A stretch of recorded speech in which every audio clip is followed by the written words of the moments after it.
Hi everybody, sorry about the delay. Thanks for coming. I am Passionate Pachyderms, and we had just a few technical difficulties with my technological insufficiency, let's say. I didn't realize that when exporting something from my iMac, it wouldn't work on the alien computer, so we had to redo everything. Anyway, it's all fixed now. Hopefully everybody can hear me. If you're having any issues hearing me or seeing me, just type a message in the YouTube chat, and Chuck will be monitoring that chat to make sure that everything's going smoothly. I'm really glad that you all joined me for this stream tonight. It is, as most of you know, very near and dear to my heart. A gentleman by the name of Robert Rose contacted me earlier in the week and sent me some information that quite literally blew my mind. There's no two ways to say it. For those of you who saw my last stream, we went over the chronological order of and the parallels to all of the supposed drug crises over the last, let's say, 60 years. Just to recap that for those who haven't seen that live stream, between 1950 and 1960, the U.S. government labs create LSD and test it on unsuspecting Americans, resulting in permanent disability and death in many cases. Watch the Netflix docudrama Wormwood for more information on that. Between 1960 and 1970, the Vietnam War was going on.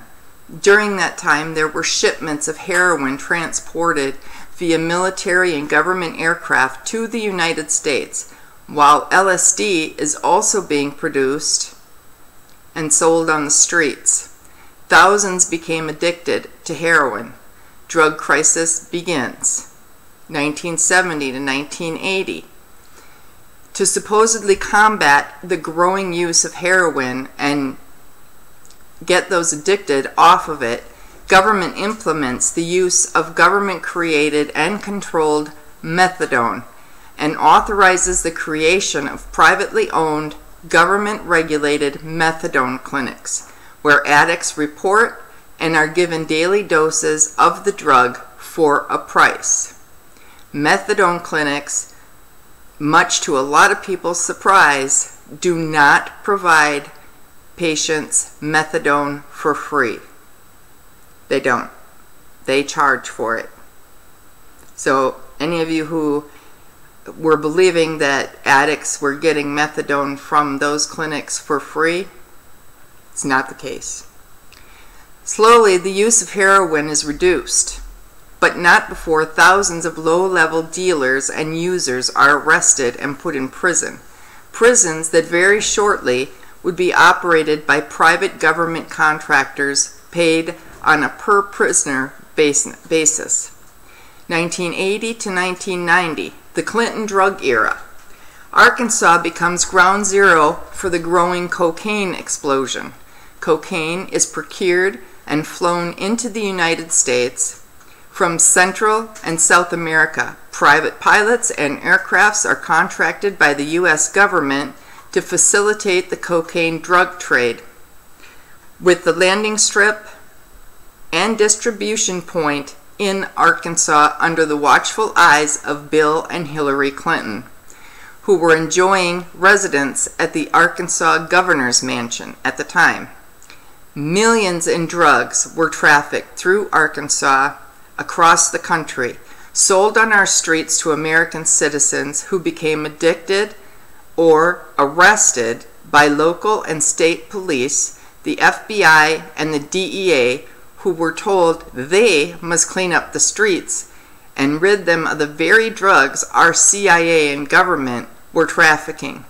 The arrests further served to fill those prisons, and with Reagan's 3 strikes, you're outlaw, it doomed thousands of low-level dealers, users, and traffickers. When I say traffickers, in this sense, when I say traffickers, I mean the low-level ones, to life in prison because they used, sold, and distributed the very drugs the government was trafficking, basically locking up their own U.S. government employees. The money was used to fund CIA black operations, Iran-Contra and Oliver North, ring any bells? And to line the pockets of the Clintons and their associates. 2000 to 2010, we're looking at crystal meth and amphetamines. And now, here we are again, back at heroin with the addition of fentanyl. However, this time, the twist is that chronic pain patients and the doctors who treat them are the ones who are having to pay the price for this supposed drug crisis. Chronic pain patients are rapidly committing suicide, turning to the streets, turning to the very heroin that the government doesn't want anyone to have, and the fentanyl that's coming in illicitly. Why for those of you who are chronic pain patients, you understand the frustration that those of us who do suffer chronic pain feels about this. Most of us, many of us, were not so very long ago treated by our physicians. We were given adequate amounts of pain medications to treat our pain, and all of a sudden that just stopped. Thanks to the DEA, thanks to the CDC, all of those alphabet agencies. So when Mr. Robert Rose sent me this information, it, coupled with my last stream, really started putting pieces in place. And I think for many of you it will as well. So I'm just going to go ahead and start this and skip any further backup or backstory, because it's going to be long enough as it is. So I don't want to keep it. I don't want to go on for longer than it needs to. There is a law. It is U.S. Code 1395, 42 U.S. Code 1395, prohibition against any federal interference. This law states, nothing in this subchapter shall be construed to authorize any federal officer or employee to exercise any supervision or control over the practice of medicine or the manner in which medical services are provided, or over the selection, tenure, or compensation of any officer or employee of any institution, agency, or person providing health services, or to exercise any supervision or control over the administration or operation of any such institution, agency, or person. Now, in my mind, that law that I just read expressly prohibits the government or any of its agents or employees or minions or anyone even associated, the CDC, the DEA, none of them. It prevents all of them from interfering with our medical care. And yet, that is exactly what every one of them are doing. So the next question, the next obvious question in my mind is why? Why are they being allowed to do this? Has this law been just cast aside, buried under a stack of paper somewhere? Has someone brought it to their attention, but perhaps not in the right way, so that they're acting on it? Are they trying to find a way around it? Have they found a way around it?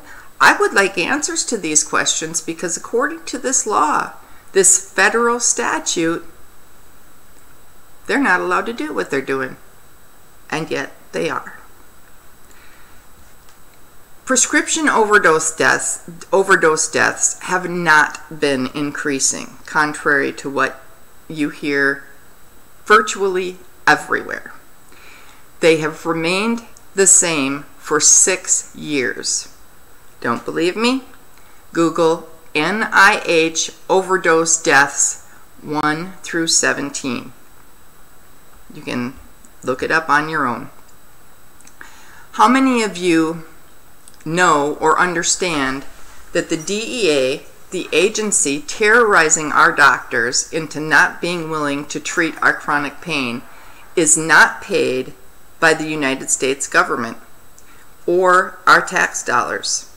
Nope, they're not. They get their money to operate, pay agents, and do what they do by keeping the spoils recovered from those they bust. So, for example, if a drug dealer has $20 million in cash hidden in a ballroom in his mansion, and the DEA busts the drug dealer, guess what? Not only is the cash theirs to keep, but everything they get from selling the mansion and everything in it, along with anything and everything that was bought with the drug money.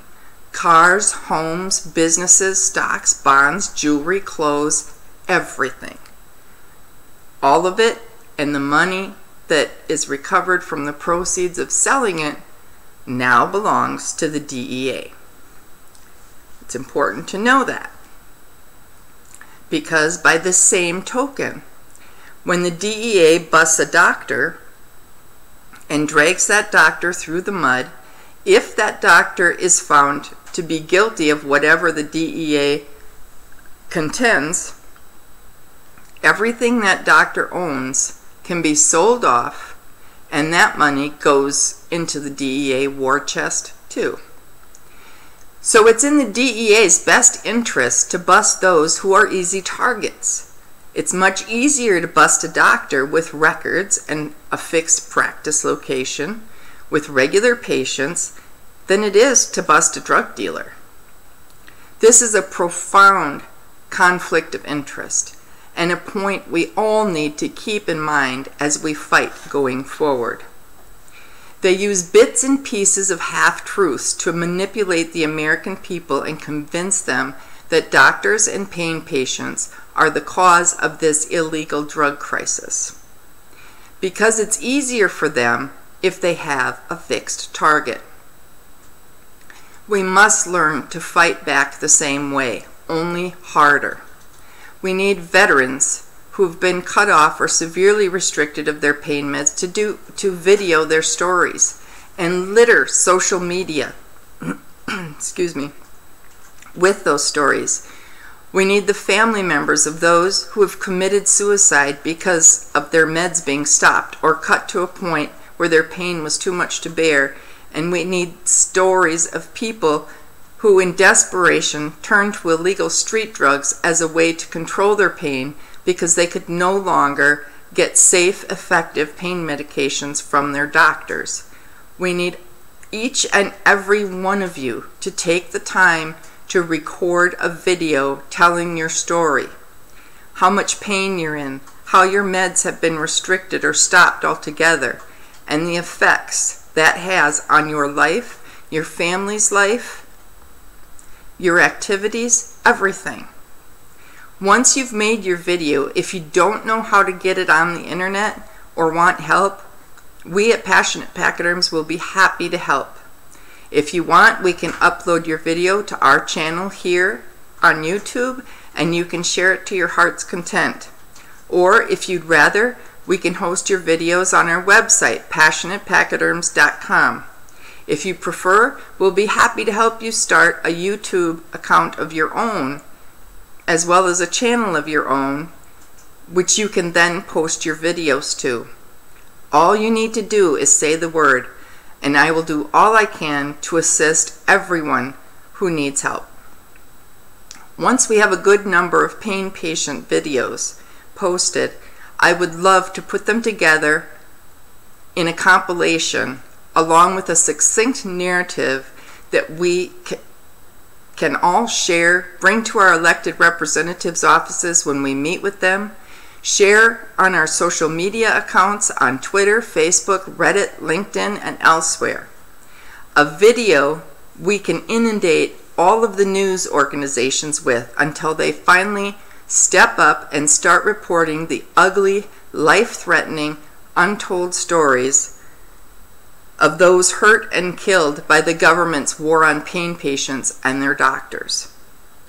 If they refuse to speak to us or hear us, we will shame them into speaking with us and hearing us. There are 16 million plus chronic pain patients who need opiate pain medications daily to function. 16 million of us. We are by no means alone in this, and it is high time we banded together and became an army with a roar impossible to ignore. We need to remind the government and the DEA that we are chronic pain patients suffering intractable pain, but we are not dead yet. As long as we're still alive, we're going to fight fire with fire. They want a war on chronic pain patients. They've got it. They should remember, those who believe they've got nothing to lose tend to fight as though they've got nothing to lose, and prove to be difficult opponents to beat. So be it. I suggest video because on an emotional level, seeing the very real faces of those of us involved is far more impactful and difficult to deny than a letter can easily they can easily set aside and forget. That doesn't mean you shouldn't write your story out and send copies of it to anyone and everyone you can think of, including your elected representatives and elected representatives all over the country. Don't just worry about yours. They all get together and make these laws. So you have every right to send a copy of your letter and your video to every single one of them across the country. In fact, that would be extremely impactful. Just think, if we could have thousands, let's not even go into millions, but if we could have thousands of people doing this at the same time, inundating their email boxes and their snail mail boxes, knocking on their doors, visiting their offices, tweeting them, putting posts on their Facebook pages, all at the same time, don't you think eventually they would get the idea? All of that having been said, the following was written by Mr. Robert Rose. I will share it with you now with his blessing. This is written in a speech-type format as Robert intended to provide it under oath to the Senate VA Committee on March 6, 2018. Sadly, all elected officials in the House and Senate VA committees refused to respond to numerous phone calls, emails, and Twitter messages from Robert requesting 15 minutes during the Veterans Services Officer VSO testimonies regarding the needs of veterans. The VSOs were hand-picked employees of the Veterans Administration, whose responsibility is supposed to be helping veterans receive quality health care and to address issues for veterans' benefits. This is Robert's statement. Good afternoon. My name is Robert Rose. I'm a Christian. I'm a Marine. To the Senate VA Committee and members of Congress in general, I represent a threat. They fear me because I'm not afraid of exposing their genocidal policies of deny till death, targeting veterans. If you doubt this claim, please ask yourself the following questions. The official end to the Vietnam War was April 30, 1975. In the intervening 42 years, much research has confirmed the harmful effects of Agent Orange. A few of the illnesses include increased rates of cancer, nerve, digestive, skin, respiratory disorders, as well as more than twice the rate of highly aggressive prostate cancers. Veterans filed 39,419 claims from 1977 till April 1993. Of those, only 486 Agent Orange victims received benefits. To this day, congressional and VA policies continue to deny benefits to many surviving veterans. All you need do is ask a Blue Water or a C-123 veteran what benefits they're receiving all these years later. I can tell you this, in 2017, Congress and the VA again dismissed 18 months of new research into the harms of Agent Orange, effectively denying benefits once again. Even with the research regarding the harm from the burn pits being so similar to that of Agent Orange during the first Gulf War and since, Congress and the VA are already beginning the same deny till dead policies. As proof, I offer you, in 2017, the VA indicated even more research would be required to assess what, if any, benefits would be or should be provided for Gulf War syndrome. Just as a side note, those of you who have read our article on passionatepachyderms.com regarding these very matters, it astounded me to know that that article was written back in April or May, long before I even knew Robert Rose existed. I'd never spoken to Robert or had any contact with him before this week. So again, it is incredibly surprising that so much of his research and so many of his conclusions and documentation so closely mirrors that which I did several months ago in that article. Continuing, all is not well within the Department of Veterans Affairs. They allocate millions of dollars on propaganda machine whose sole purpose is to hide and distort controversial findings. One such discovery in December 2017 was that the VA has been hiring unlicensed doctors and medical professionals for at least 15 years. Shulkin's excuse: I don't know how any organization or any human being could appropriately understand and follow 66,000 policies. Well, mister, that's your job. You knew what it was when you accepted it. Seems pretty straightforward to me. If a person does not have a license, you don't hire them. Now, if this had been a civilian medical facility, it would still be the top headline in every major news outlet. But since it was only veterans, the media, like Congress, turns their back on us. Unfortunately, as organizations like the American Legions, the DAV, the Wounded Warriors Project, to name but a few, continue to protect their tax breaks and huge membership donations, paying their directors hundreds of thousands each year, these policies will not change until the truth is exposed, politically correct or not.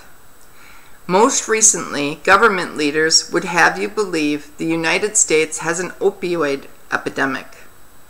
This is just not the case. The streets of America have an illegal drug use problem, but that includes heroin, illicitly manufactured fentanyl, cocaine, crystal meth, even bath salts.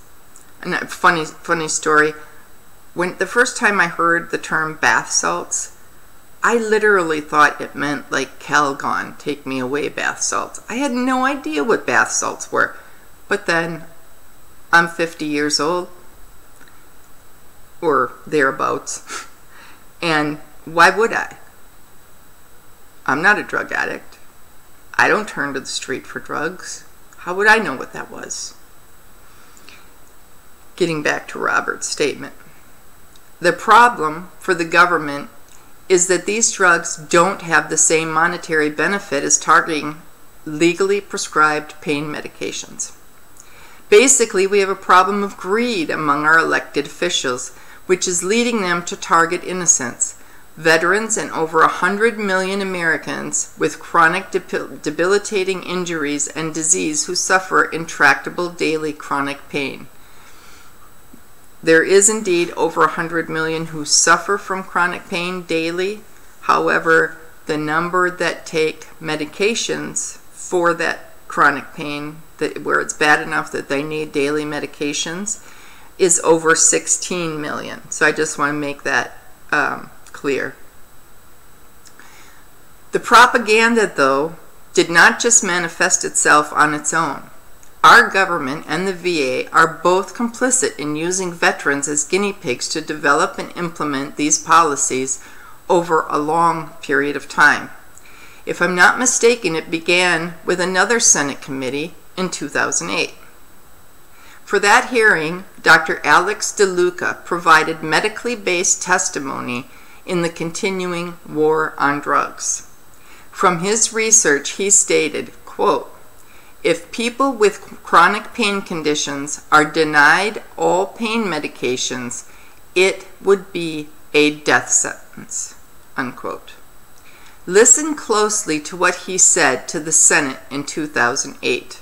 Quote, "Unrelieved pain can be accurately thought of as the universal complicator, which worsens all coexisting medical or psychiatric problems through the stress mechanisms to create chronic cardiovascular stress, hypoglycemia, which both predisposes to and worsens diabetes, splenetic vasoconstriction leading to impaired digestive function, and potentially with catastrophic consequences. We must also consider often profound decrements in family and occupational functioning, and not sure what this word is, iatrogenic morbidity. Got through that one. What happens to patients denied needed pharmaceutical pain relief is well documented, for example, with the morbidity and mortality resulting from the high incidence of moderate to severe post-operative pain, and continues to be a major problem despite an array of available advanced analgesic technologies. With untreated and inadequately treated pain, the risk of death by suicide is more than doubled in chronic pain patients, and is relative to national rates, unquote. This small portion of Dr. DeLuca's overall report to the Senate, again, was in 2008. 2 short years later, in 2010, the VA confirmed the report's accuracy with their own research. Quote, "Severe pain predicts greater likelihood of subsequent suicide," unquote, This is just the title of the report, so you can only imagine its contents. One notable statement from the report, quote, "Veterans with severe pain were more likely to die by suicide than patients experiencing none, mild, or moderate pain," unquote. Gee, they knew this all the way back then, and yet, what did they do? With multiple reports based on reliable research which did not cherry-pick data, one would think Congress and the VA would rethink the genocidal policies implemented in secrecy in 2012. But sadly, that isn't the case. In St. Cloud, Fargo, and Minneapolis, Minnesota, they began to implement the Opioid Safety Initiative, with devastating results in the veteran population. Reports began to pour in of deaths, suicides, and of veterans turning to street drugs.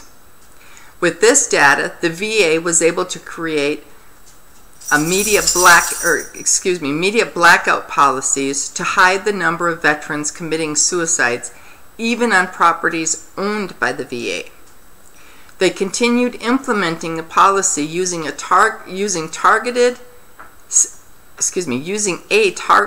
cities strategy across the nation to determine the effectiveness and the best ways to defend what amounts to genocide, targeting the elderly, cancer patients, the disabled, and veterans.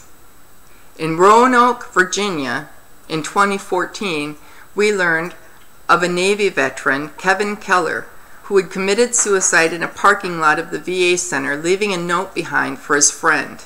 Quote, "Marty, sorry I broke into your house and took your gun to end the pain. F you, VA, can't take it anymore," unquote. In 2015, Washington State veteran suicides increased to 233 after the Opioid Safety Initiative began in the Walla Walla VA Medical Center. The data continued to roll in as city after city adopted the policy. Baltimore, Maryland, Dayton, Ohio, Orlando, Florida. Then in 2016, the VA confirmed the data. Dr. DeLuca was correct in his assessment provided to the Senate in 2008. When denying patients all pain medications, it is a death sentence. Specifically, the report stated in fiscal year 2013, patients prescribed less than, here's this magic number again, guys, think back to the CDC's recommendations.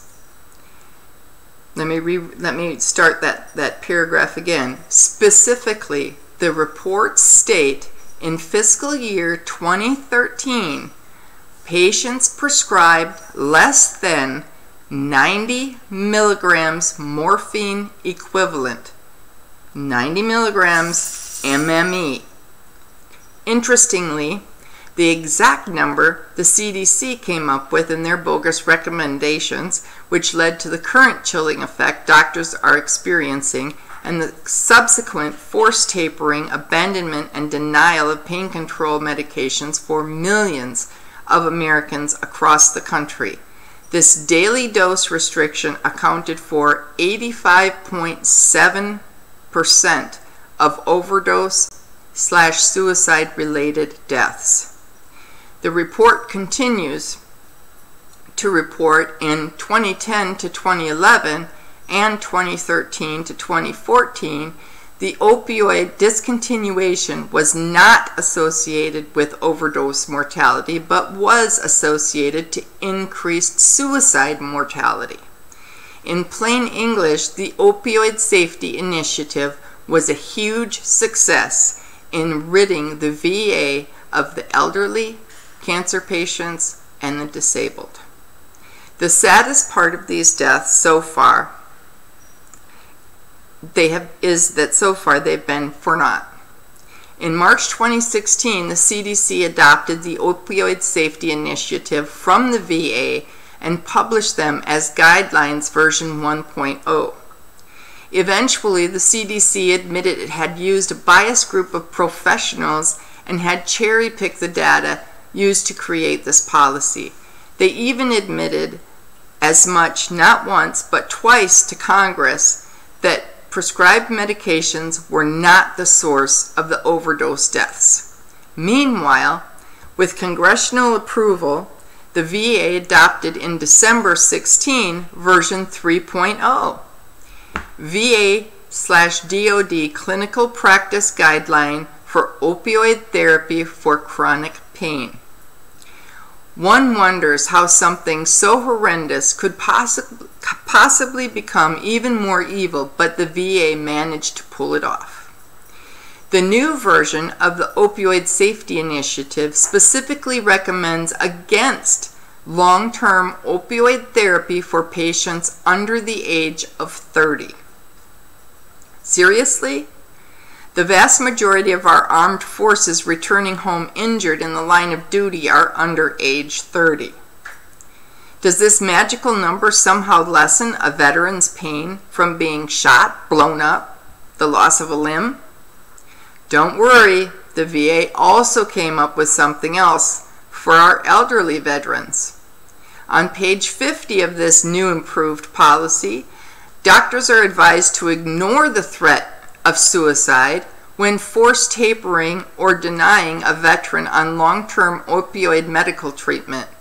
With this testimony, you may think, I'm here just for veterans. This is not the case.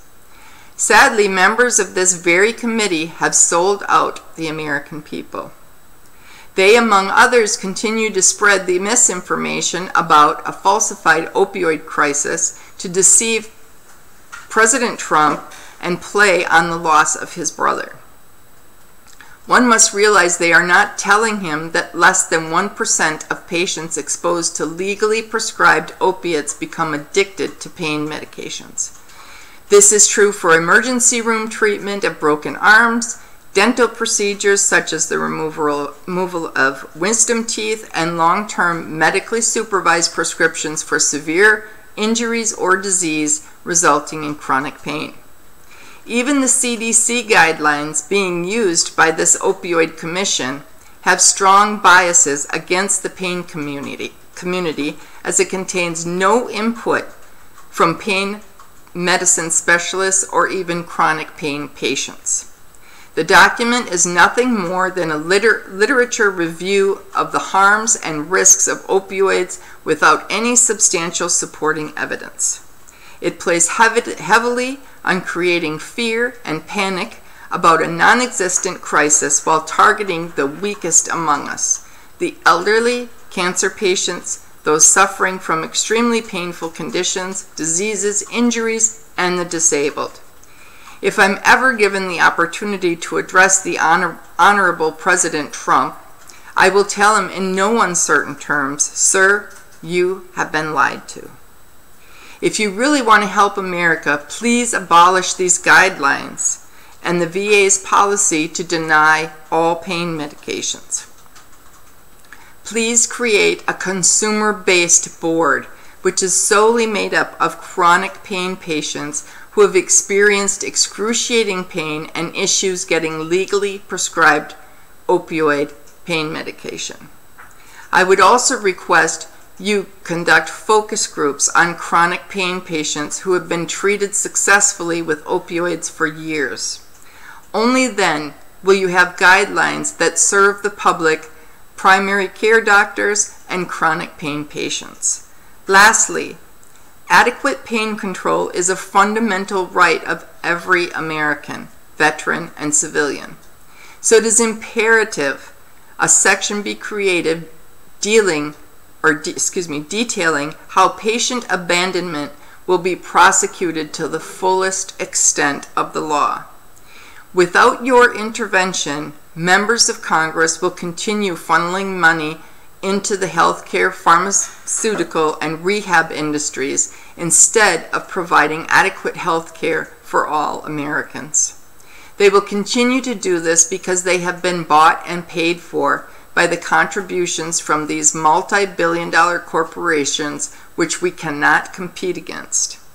We even have several examples sitting on the Senate VA committee. For example, the Honorable Chairman, Senator Johnny Isakson, received over $3 million from them.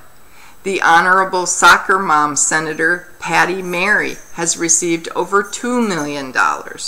And let us not forget the Honorable Senator Bill Cassidy, who recently sponsored a bipartisan bill, CARA, C-A-R-A 2, providing millions to the manufacture of Suboxone, a drug known to fail 66% of the time to treat both addicts and chronic pain patients.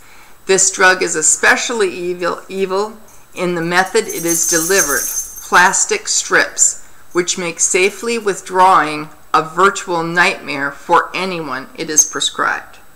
Senator Cassidy has received but a small $4.5 million in campaign contributions from the healthcare community. I would like to ask the senator, sir, how much stock do you have in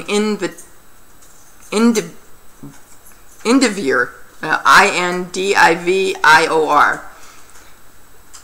Sir, do you know that on the packaging you will find the following, quote, Suboxone film can cause serious life-threatening breathing problems, overdose, and death, particularly when taken by the intravenous IV route in combination with benzodiazepines or other medications that act on the nervous system, unquote. Just exactly how do you propose to save lives by providing an expensive $2,000 plus synthetic opioid which fails to help anyone the majority of the time? The betrayal of the American people for greed must end now. Adequate pain control is a fundamental right of every American, veteran and civilian.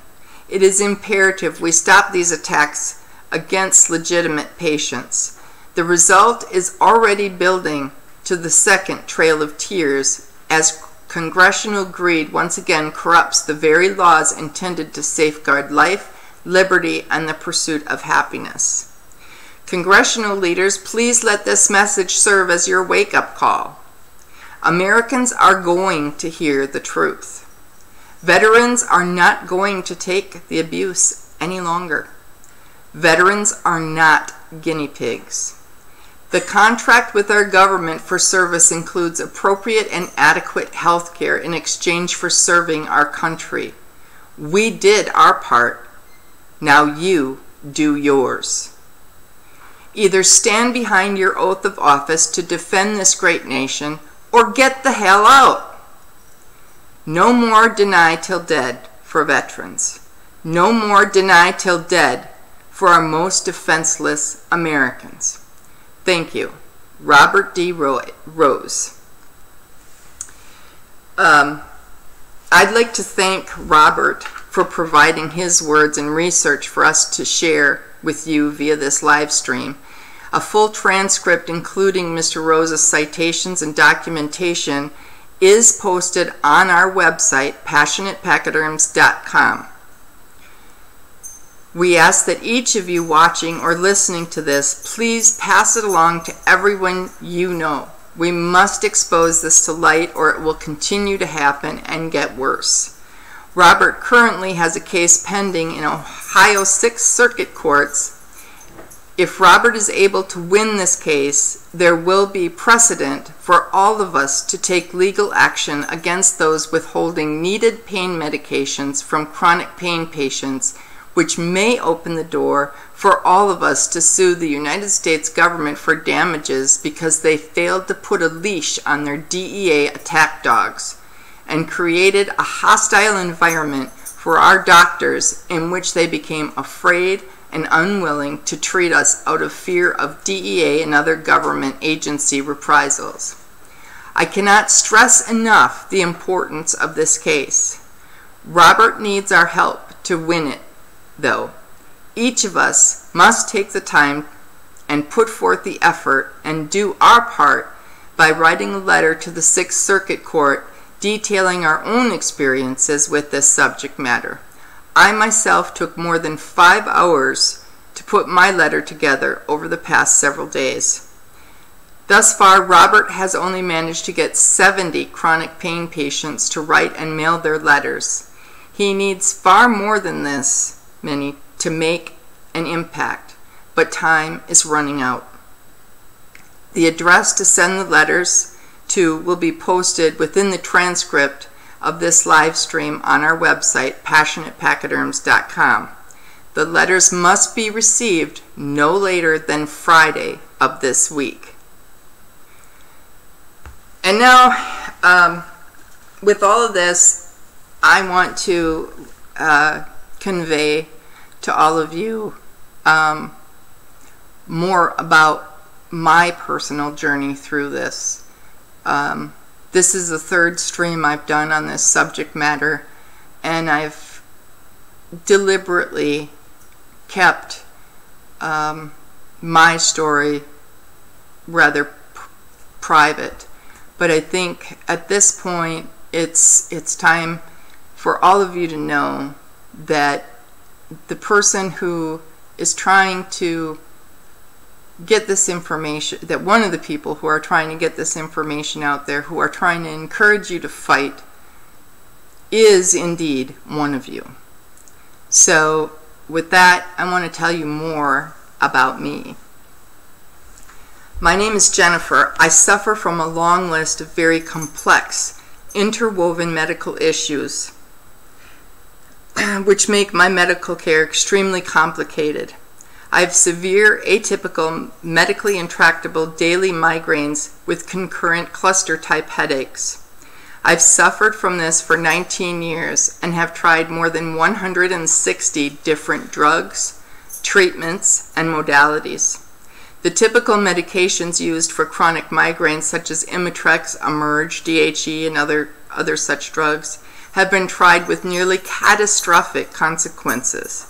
On 3 separate occasions, in spite of my clear warnings against the use of these medications when I presented to the emergency room for treatment of severe migraine, I have been subjected to doctors who, in their godlike wisdom, decided not to take my word for it and try them anyway, resulting in my going into full cardiac arrest and having to be resuscitated via shocking my heart, all in attempts to avoid the use of safe, effective opioid pain medications. In addition to this, I suffer from fibromyalgia, autonomic dysautonomia, systemic indolent mastocytosis, degenerative disc disease ranging from moderate to severe throughout my cervical spine and back, 7 herniated or bulging discs, severe osteoarthritis, stenosis of the cervical spine, which limits signal and deforms my spinal cord in 3 areas of my cervical spine and 2 areas of my lower back, resulting in extreme pain in my arms, legs, neck, back, shoulders, and head. This condition has progressed over the past 30 years, since the car accident that set it in motion.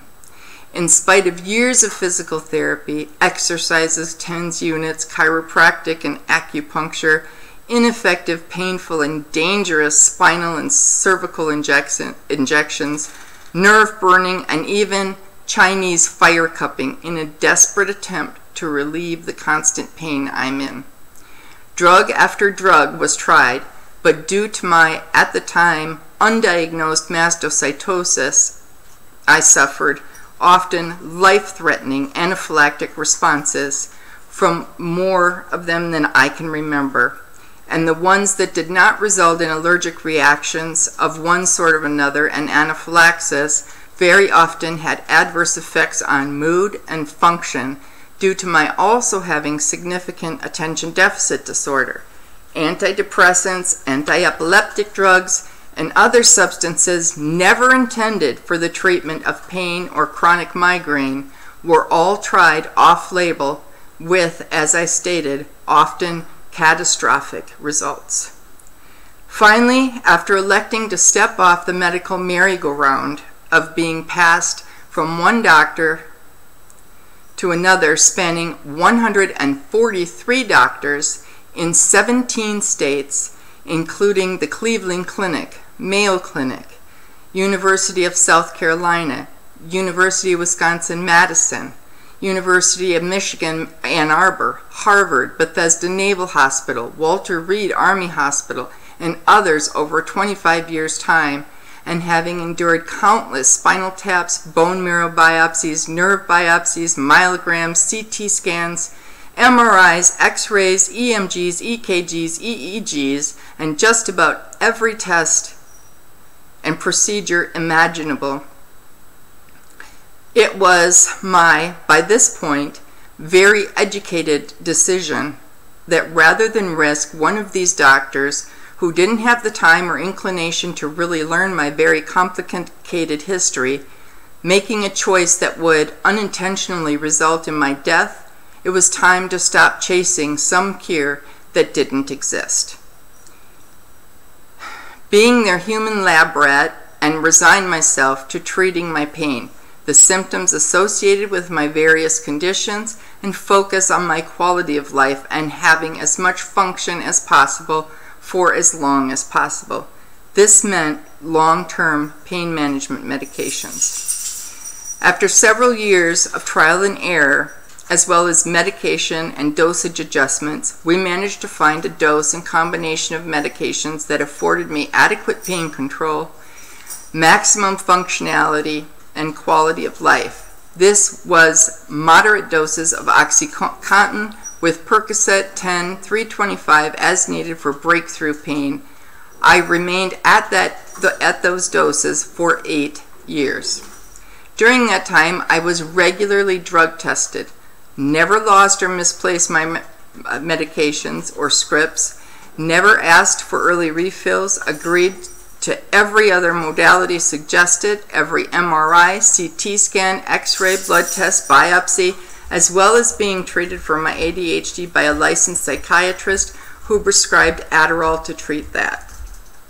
My physicians, 8 of them, most professors for the University of Wisconsin Medical College, were in regular contact with each other and agreed with my decision as well as the course of treatment. This was in Wisconsin. In 2013, my husband and I, along with my doctors, decided a warmer climate with fewer radical weather changes and less chance of my slipping on ice and snow would be for the best. My husband sold his very successful funeral home business, and we relocated to Knoxville, Tennessee. With all of my medical records, copies of all of the objective proof anyone could possibly imagine or require, along with letters from all of my physicians in hand, I presented to a pain management clinic associated with a hospital in Knoxville, where I was treated as though I was a criminal and a drug addict. I was told under no uncertain terms there was no reason for me to take the amount of medications I had been maintained on for 8+ years, and that because of their state issues with abuse and diversion, I would only be allowed half of what I had been taking for 8 years. And at each subsequent visit, that amount would be reduced until I was taking less than 120 MME, which would likely be reduced more from there. It didn't matter what my condition was, what those reductions did to my ability to function or my quality of life and pain control. The only thing that mattered was making sure I was not exceeding their magical state-mandated, non-medically justified or reasoned, arbitrary dosage amount. Needless to say, in the following 26 months, my life went from tolerable with an acceptable level of pain control to complete misery and torture, from a moderate level of functionality to almost no ability to do even the most minor daily tasks, and absolutely no ability to do anything that provided me any quality of life. I could no longer throw a ball for my 2 very small poodles, cook, do minor chores around the house, or enjoy planting and growing flowers that I loved to do. It was literally all I could do to get out of bed and move to my recliner where I stayed most of the day, and was only able to shower and get dressed on my good days, after which I was in too much pain to leave the house. None of that mattered. It was all about the magic dose and making sure I did not exceed it for any reason. I was told outright that I nor any other patient was worth the pain management doctors risking their licenses for, period. After 26 months in Tennessee, my husband lost his job due to restructuring, and we were forced to move once again, this time to Virginia.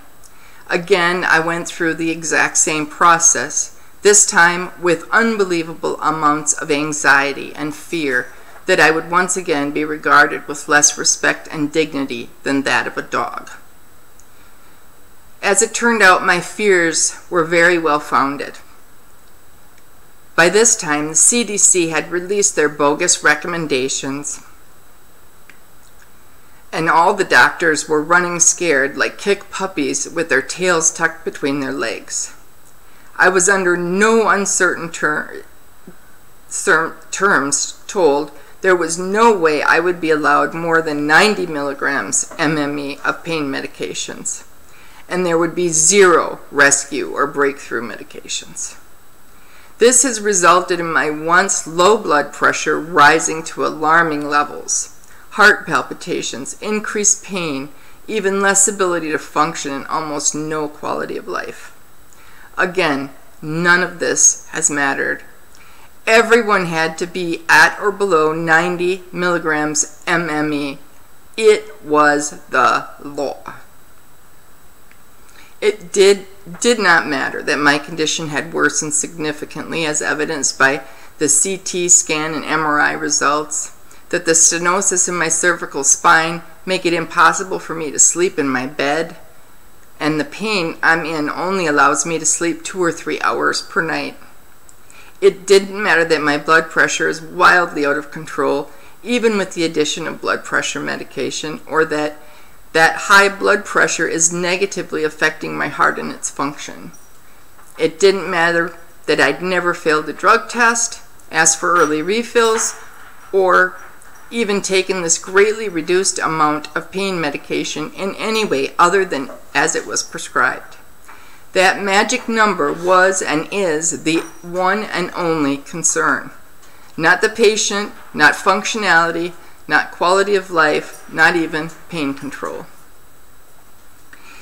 In addition to this absurd dosage limitation, I was required to submit to, for me, due to having mastocytosis, extremely dangerous, non-FDA approved injections in my neck and spine. When they resulted in adverse reactions, I was forced to submit to having the nerves in my lower spine burned, an extremely painful procedure which resulted in my pain worsening not once, not twice, not 3 times, but 4 times. If I failed to agree, even the small amount of pain medications I now get would be stopped completely. After 34 months with the same doctor, I drove the 70-mile one-way trip from my regular appointment in August, only to arrive there to find he had abandoned all of his patients without a word. Just quit his job and moved to Paducah, Kentucky, leaving me and every other pain patient under his care to either submit to some new doctor unfamiliar with us, our care, our complicated history, and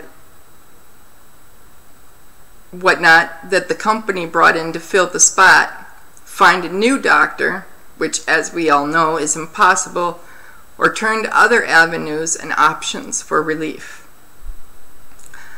I can't help but wonder how many of those patients have given up, perhaps committed suicide. I'm certain that's been the fate of more than one of those abandoned by this doctor. Still others, I'm certain, have turned to dangerous illegal street drugs in their desperate attempts to obtain adequate pain control and relief. Addicts are getting every possible form of treatment available, including replacement drugs for their addictions, and yet we, the unfortunate sick, disabled, chronic, and intractable pain patients, and those dying of incurable disease processes, are unable to access pain medications in amounts sufficient to control our pain, give us back some functionality and quality of life, or have any say in what is happening to us.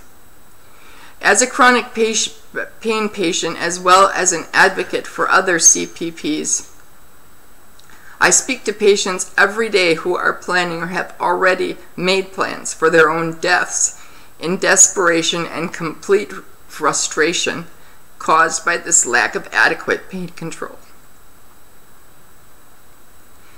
and in preparation for other reductions in their pain medications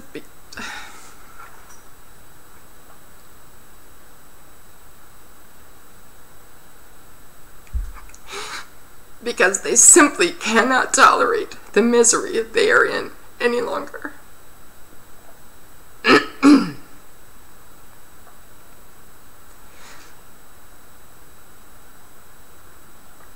I've comforted the friends and loved ones of those who have carried out those plans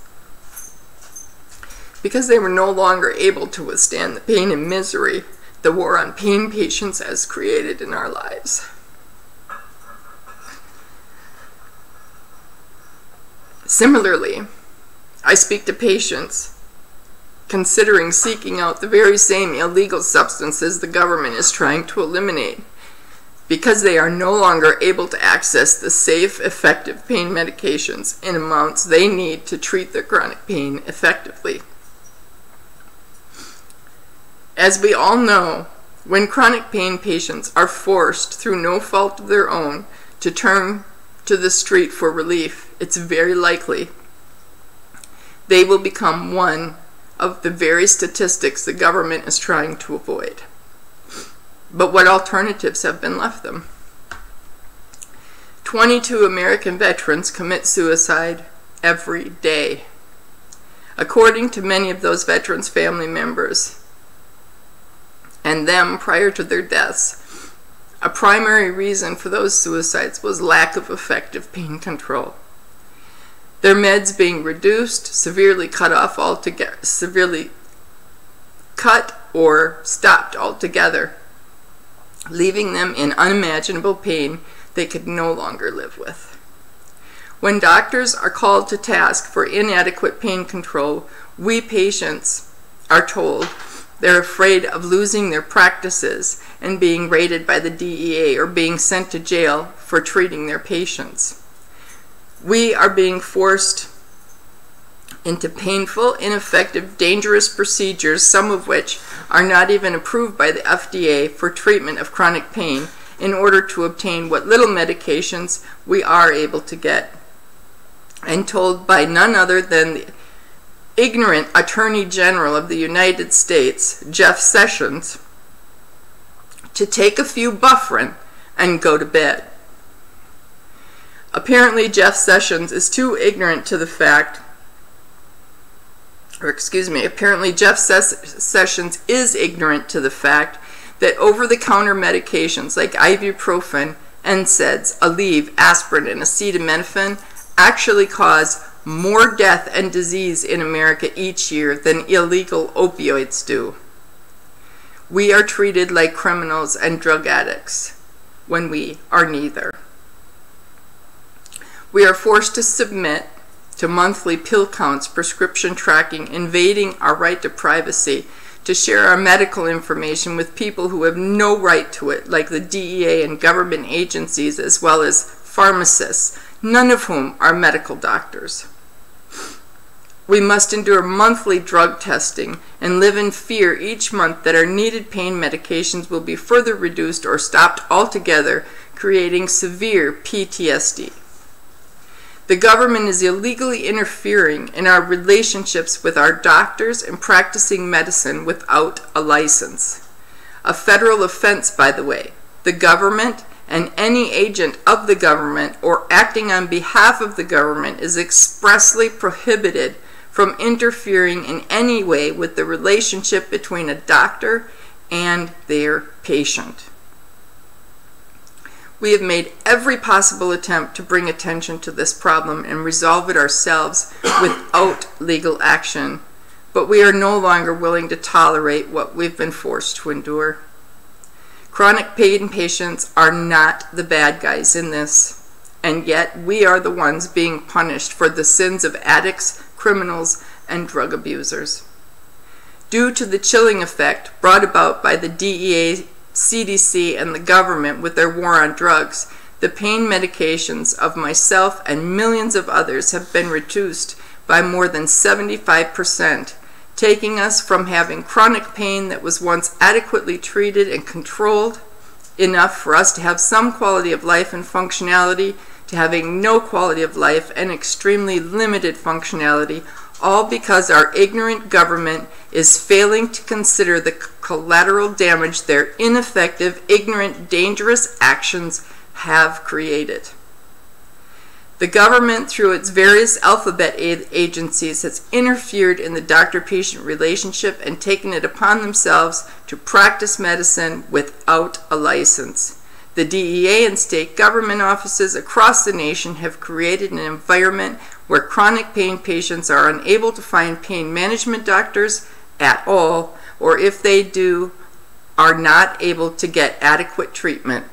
This runs counter to federal laws and must be addressed and stopped immediately. All right, that was kind of emotional. So that's pretty much the end of the official stuff, and now what I'd like to do is take questions and comments. I know Chuck has been monitoring YouTube, so hopefully he's been kind of keeping track of the questions and whatnot. So, and I have my my iPad here, so Chuck's going to help me. He's going to ask me the questions that he's seen you all asking while I was going through that. Oh, I guess he's not. Never mind.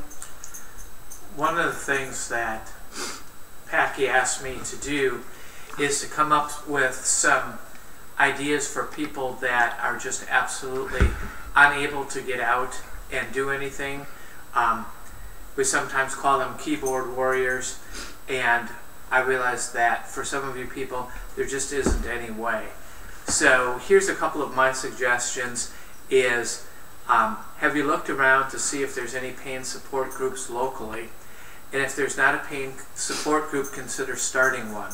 There's all kinds of areas, different places that you can get free space. The library commonly will let you gather as long as it's a not-for-profit situation.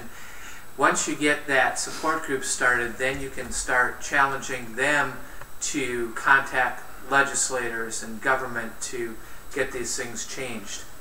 How often are you sharing chronic pain info? If you're one of these people that are on a bunch of different social media websites, remember that every day there's a new chronic pain patient that now has to deal with this. So an article that might be a year old, might be 2 years old, might be 5 years old, is going to be brand new to them because they haven't looked for it before. So part of your job and part of your challenge is to get the information out there. The more people that we can get knowing about this, the more we're going to have on our side. And remind folks, it's not just the people who are suffering, it's their loved ones who are suffering too. And today, your mother may be healthy. Tomorrow she may have fallen, broken a hip, and all of a sudden she needs pain medication that they're not going to give her. Or maybe your child fell and broke an arm, but she's only allowed aspirin, so she's just going to have to suffer with the pain. These are real life situations that could and will be happening, and you need to think about it. You need to challenge everybody that you meet to think about these situations. Have you asked your doctor, your pain management doctor, is there ways that you can help? Is there somebody you can write? Is there something you can do? Is there anything that can be done as far as governmentally? Have you talked to any other chronic pain patients when you're at your appointments? If not, why not? And I'm not saying you have to talk up the whole waiting room, but maybe the person you're sitting next to. Ask them, I know you're here for the same reason I am. Do you have a support group? Is there somebody that you can talk to?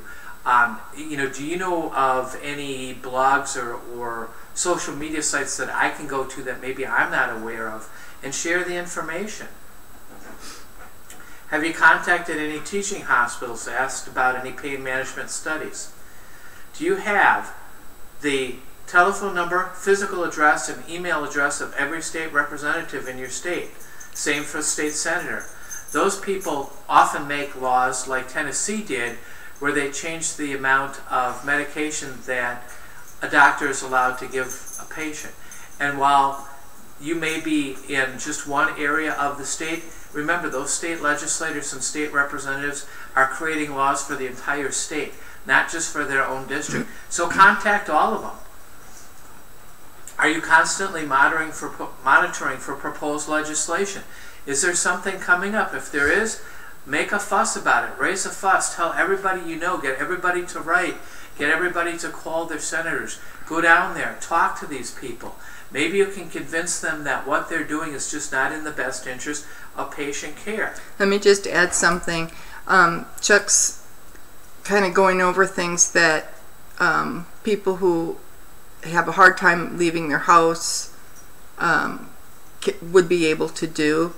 But also what those people can do is, if you cannot physically get out of your house to go to your state and federal representatives' offices and meet with them, call their offices and explain that and tell them you want a face-to-face with the senator or congressman or your state representative, and invite them to come to you, to come to your house. Let them see how you live. Let them see what it's like for you. And if they tell you that the elected representative, him or herself, cannot do that, then invite one of their aides to come and witness it and take video and bring it back to that representative. There are things every one of us can be doing.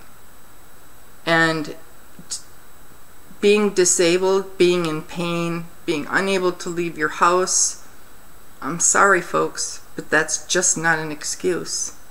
If you want this to end, if you want your lives back, and you want your pain back under control, you're going to have to step up and fight.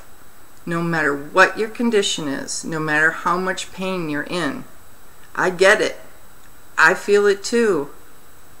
But I still do it. Because you know what? If I don't fight for me, I have no right expecting that anybody else is going to be willing to fight for me either. Continuing on, do you have the email address of every congressperson and every senator throughout the United States? While they may be elected from Kentucky or Tennessee or California or Arizona or Ohio or Idaho, they are still writing laws that are federal, which means they cover the entire country. So you can demand that they listen to you. Also, for many of your federal, your congressmen and your senators, besides the office in D.C., they all have at least one office in their state, and oftentimes have more than one office.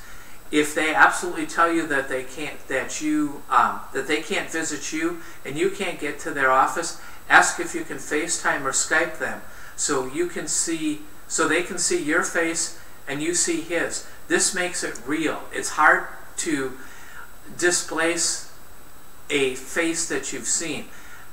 A voice on the telephone is pretty easy to say, oh yeah, that's just, that voice. But when you see that person, you see that expression, it makes all the difference in the world. There needs to be a letter writing campaign to the FDA to flood them with paper letters to fill up their offices, asking them why they are not supporting your rights under U.S. Code 42, Chapter 7, Subchapter 18, Section 1395. And if you don't know what that is, that's the statute that Packy was quoting during her live stream. Every state has an attorney general. We need to be contacting them and demanding our right to be treated as stated in that federal statute. Now's the time to be contacting Department of Health and Health and Social Services, and demand that they enforce their statute. Yes, they control both the FDA and the DEA, and we need to start a campaign to contact that agency and ask them how come they're falling down on the job as far as allowing the medical care that these chronic pain patients need in order to live any kind of life. The other thing is create a separate email address, and in that email address have an address book that's dedicated just to your chronic pain contacts. So that way when you get emails, you know, hey, this is a chronic pain thing, I need to take care of it. It's not Hilton trying to sell you a timeshare, and it's not somebody asking you to extend your car warranty. It's not your daughter with her cute kitten videos, but this is actually a true pain contact. So you need to keep up on those, follow through with those, and those are also a good way of sharing information back and say, hey, I just saw this on a blog, or I just saw this on a website. Can you share this with everybody you know? It's called networking. Businesses do it all the time. They do it on a much smaller and local level, but there's no reason you can't be networking nationally. David, that statute is listed on passionatepachyderms.com in the transcript. So if you need that number and you want to look that up, that would be the place to find it, along with all of the citations for documenting the information that Robert had in his speech, and he really put a tremendous amount of effort into that and into the research. I'm astounded by the things that he found, and all of which back up his contentions. Another thing, in addition to what Chuck was mentioning, there is a group on Twitter. You can hashtag CP as in pachyderm, AG as in good. So it's hashtag CPAG, and that is a pain group that is trying to really start reaching out and taking action. Most of you who know me from my live streams, know me from Discord and other places, you know that I'm not a keyboard warrior. The political advocacy and action things that I do, as well as for chronic pain, I'm an action-oriented person.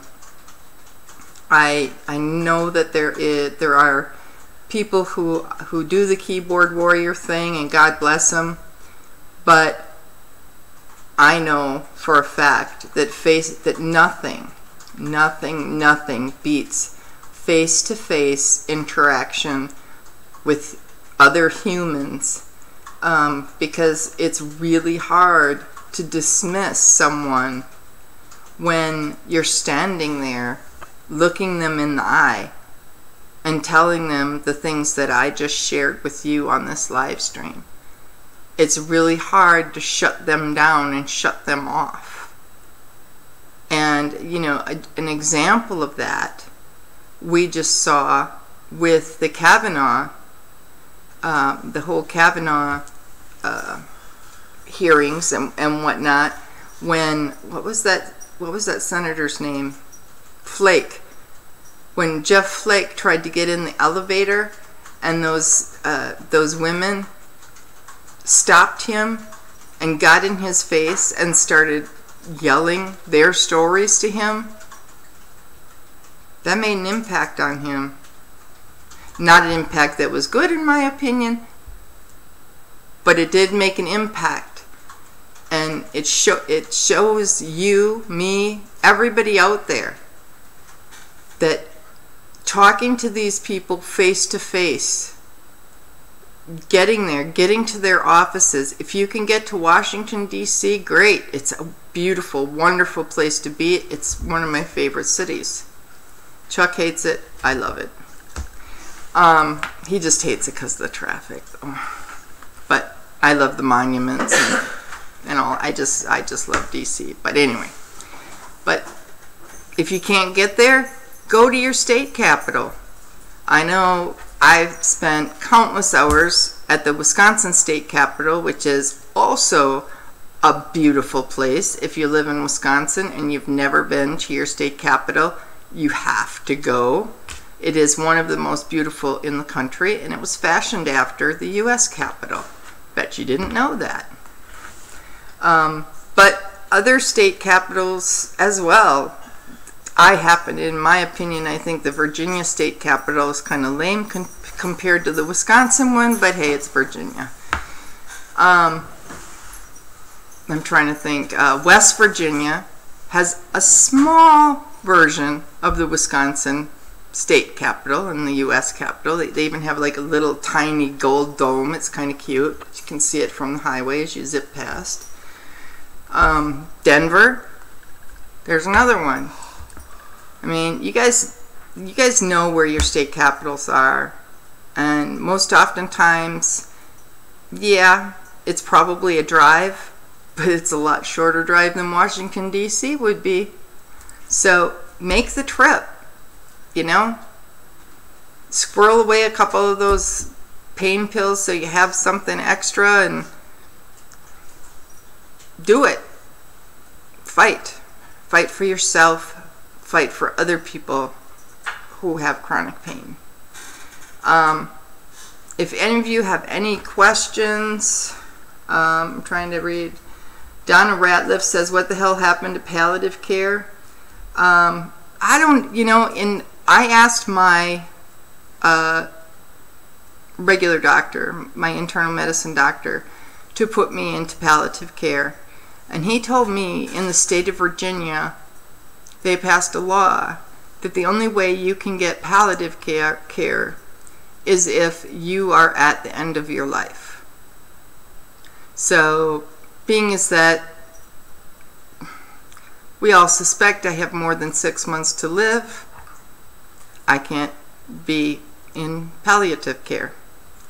Other states I know are passing restrictive laws to palliative care as well. If you can get your regular doctor to enroll you in that, more power to you. But it's getting more and more difficult. Let's see.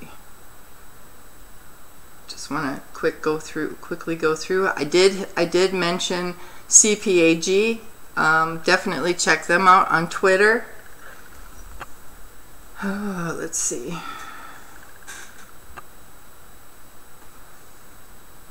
Want to go through the rest of these because I missed a bunch.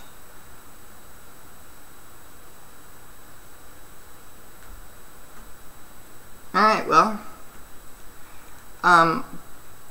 do any of you have any questions that you want to ask at this point that I didn't answer?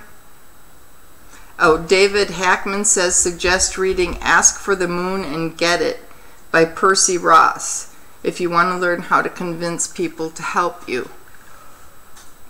Great, thanks David. Appreciate that. Let's see. I guess that's it. Please, I know that we didn't have a terribly huge number of people watching this stream, but you know what? The last chronic pain stream that I did, we had 3 people watching. 3. And right now, it's got over 400 views on it.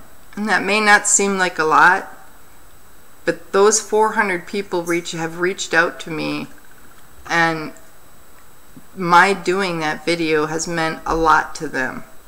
So please share this with your friends, share it on Twitter, share it on Facebook, tell people about it, tell them about the information that's in it, and